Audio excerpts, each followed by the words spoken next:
Hello, this is Matthew Fox. I'm joined by my co host for today, Andy Nelson. And in just a few minutes, you're going to hear an episode we recorded a few weeks ago about the ethics of awards shows. And at the time we recorded that, that seemed like a pretty general question. And we were talking about things like who gets to pick, who gets nominated, and what does the word best mean when it comes to best actor or best picture or best costumes. And we we're kind of talking in fairly general terms. Since in between that time when we recorded and now when you're hearing it because it's gone live, obviously there has been a fairly specific ethical controversy that's happened regarding an award show, BAFTA, the British Academy of Film and Television Arts. The British Academy of Film and Television Awards. Thank you. And I felt like, if nothing else, if you read the title, Ethics in Award Shows, and we didn't talk about that, it would feel kind of weird. But also, it just seemed like a good topic for us to dive into. So let me kind of give a quick summary, and I'll try not to editorialize too much, but it'll probably give you an idea of where I feel on this, and then let Andy jump in, and we'll just bat it back and forth a few minutes, and then get you to the main episode we recorded. So for anyone who hasn't heard about this or hasn't heard the full story, one of the films that was being talked about at the BAFTAs was, do you have the name of that film? I Swear. I Swear, by John Davidson, right?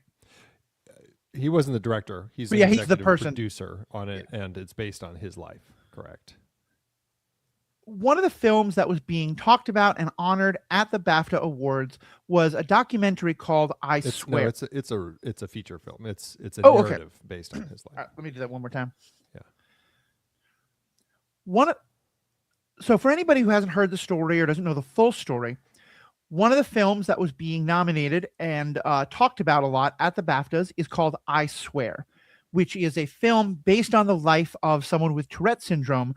And the real life person who was an executive producer of this film and had been very involved in it, who has himself Tourette's, is named John Davidson. Now, he was going to be at the award show, and he has the tics that he has with Tourette's get a lot worse when he is in high stress situations. I don't have Tourette's, but I have some emotional and physical tics, and so I can certainly understand that. And frankly, being in a room with some of the biggest celebrities in the world where your life on film is being discussed, that's a pretty high stress situation. He knew he would probably be ticking somewhat, and that he does verbally tick and say things that can be really offensive to people that he absolutely does not mean. And so he had specifically requested that he be seated pretty far back. And to his knowledge, he was ticking throughout the show. Most people were not hearing what he had to say, and certainly it wasn't going on television. Until when Michael B. Jordan and John Delroy Lindo. Thank you.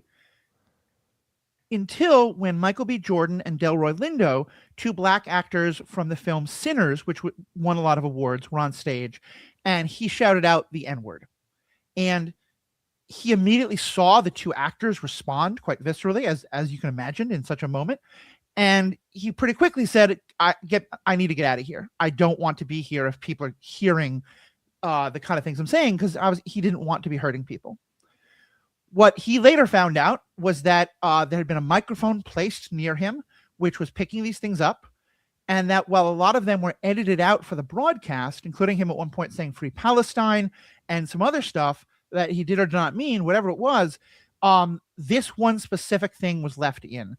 Even though Warner Brothers, which was a part of the broadcasting team, had specifically said to the BAFTAs, "Hey, we're editing that out, right? That's not something we want going out on our going out." To be clear, they had a 2-hour window of time before it aired. Right. This isn't like a 30-second delay or something where someone had to be really quick. They had 2 hours to do all this. And so, as you can predict on the internet, a lot of people got upset for very legitimate reasons about the racism of someone using that term.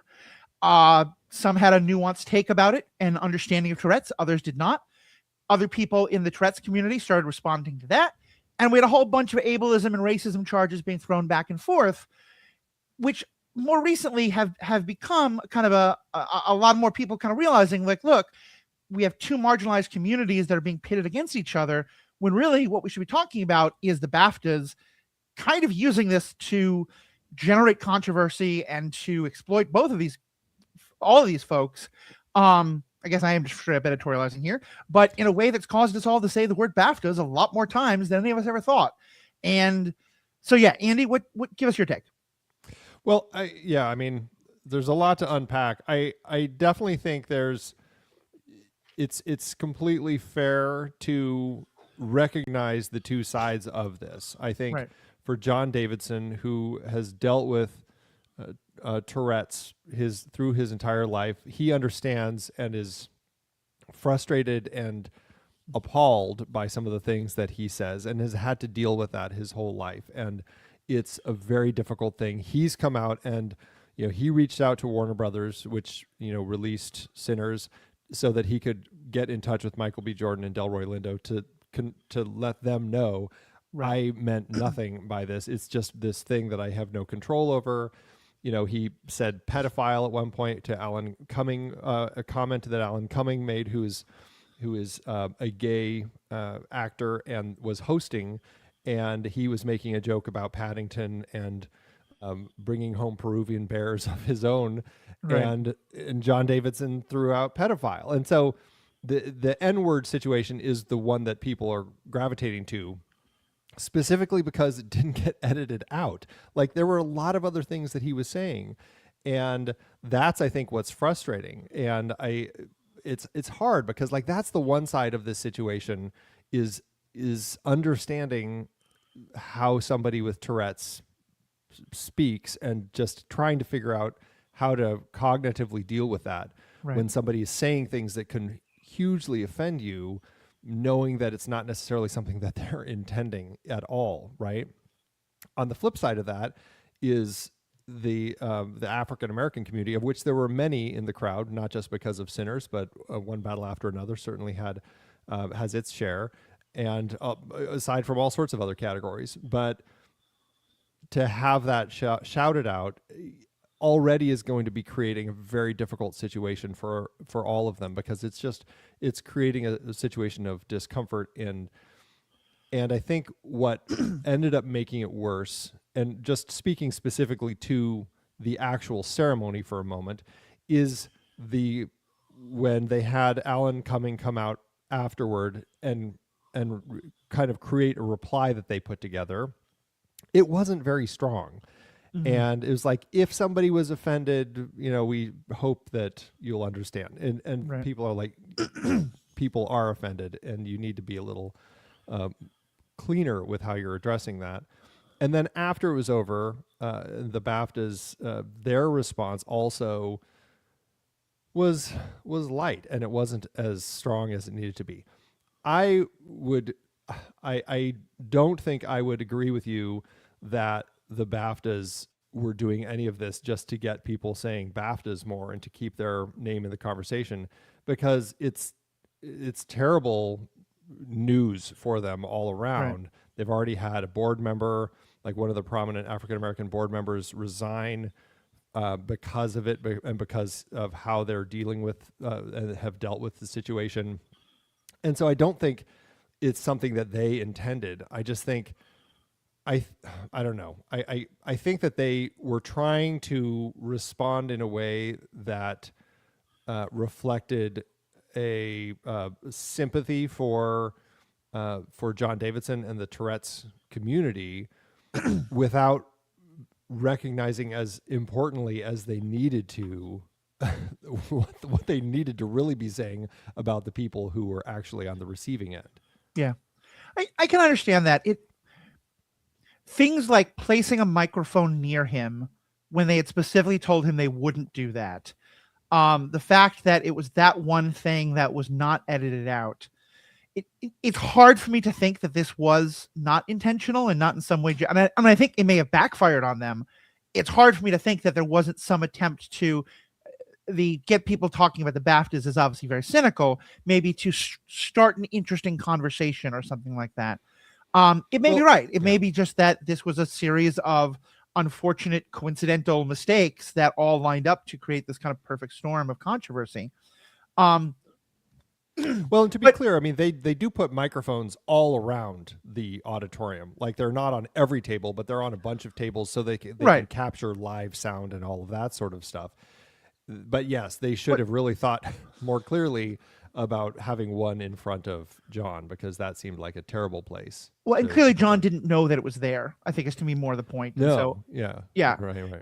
but I do also agree with you there about and I think this there's an interesting conversation to be had here about intent versus harm, and and that I think is the other thing. You're right that the BAFTAs kind of didn't really understand, and I'm not. I don't have Tourette's. I'm not black. I believe the same is both those things are true about you as well, Andy. Yes. And I'm going to use a very imperfect metaphor that is not the same, but is one that I keep thinking about, which is that early in the time after I lost my leg and I was using a wheelchair, I wound up going to I had a lot of trouble because I was new to it. I hadn't used it before.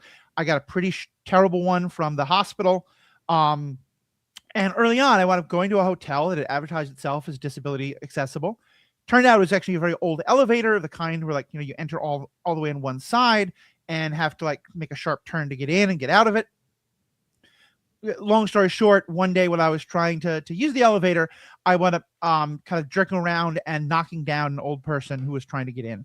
Happily, he wasn't harmed, in any kind of serious way. He was, sore, like nothing broke or anything, but he was pretty angry about it. And I've always remembered that as a time when, yes, it was my fault in a way that it is not like there were voluntary actions I was taking, and that separates it from what John Davidson did. Absolutely. But certainly it was a time where I was doing everything I could to avoid causing harm, where the ableism of the world around me was making it a lot more likely I would cause harm. And yet none of those things made it any less harmful to the person who I hurt. And my only point with the metaphor there being that I think that it sounds like BAFTAs and some of that response was, well, if you know that the word wasn't said intentionally, especially now that we tell you hours later that he's apologizing and all this, should it not be much of a big deal? And I think that's where the conversation of, yeah, I don't think it was this guy's fault at all. And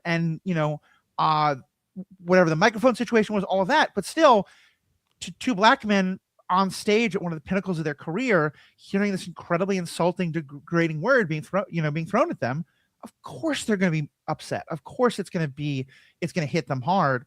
And I don't mean to speak for them, but I think that's what the BAFTAs really missed in what Cummings said soon after, and in the response they put out not long after that. Yeah, I agree, and I think that's why their jury member resigned, right. Also because of the way that they handled it. It just wasn't creating a safe space for the members of the black creative community. Right. And I think it's tricky because I think a lot of it is also, we're for so many people still in a learning zone where people are trying to figure out like, where's the line? Like, what do I need to do here? And I think inevitably people make mistakes. And I think in so many ways, it's really unfortunate that the people running the show for the BAFTAs didn't have a handle on that. Yeah. And knowing that John was going to be a prominent figure in the auditorium, they really needed to have a better handle on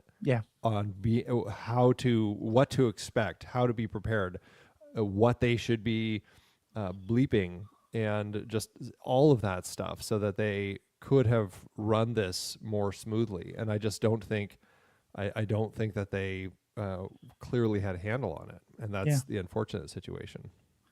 Yeah, no, I think that's a good description, and I think that's I can understand people wanting to look at John and say, "Hey, wait a minute, this is it's not your fault, but it's not something you're doing, but it's on you to be aware of, the harm it could cause to others." But I think this is a situation where John really tried to work with BAFTA, saying like, please seat me in the back, please. He did not expect that his words were going to be heard up on stage, let alone be broadcast to so many other people who are going to be hurt and upset by that world, particularly black people, but of all backgrounds. So yeah, I think it's a good summary of where this all winds up. Yeah, and if anything, since then, I know it's created a huge outpouring of support for Michael B. Jordan, Delroy Lindo, Hannah Beachler, anyone else who had been involved in Sinners who was there, and any of the other African American creative community who was there, and just watching. Also, I think there's been a big outpouring of love and support that I think has helped, that we have seen in all of the other awards shows that have played since then. And I think Yeah. so that if there's anything, that's been a benefit, that we're at least showing that there's a lot of support out there for Yeah. all of this. Definitely. I will just add in closing that I've been learning a lot more about the situation by listening to creators, particularly Black creators and creators with Tourette's, and some folks who are Black and have Tourette's. And I'll be linking some of those TikToks that I've been finding in the show notes, because I do think that that's, you know, me and Andy have our thoughts on it. Since we're about to talk about the ethics of award shows, it felt important we comment on it.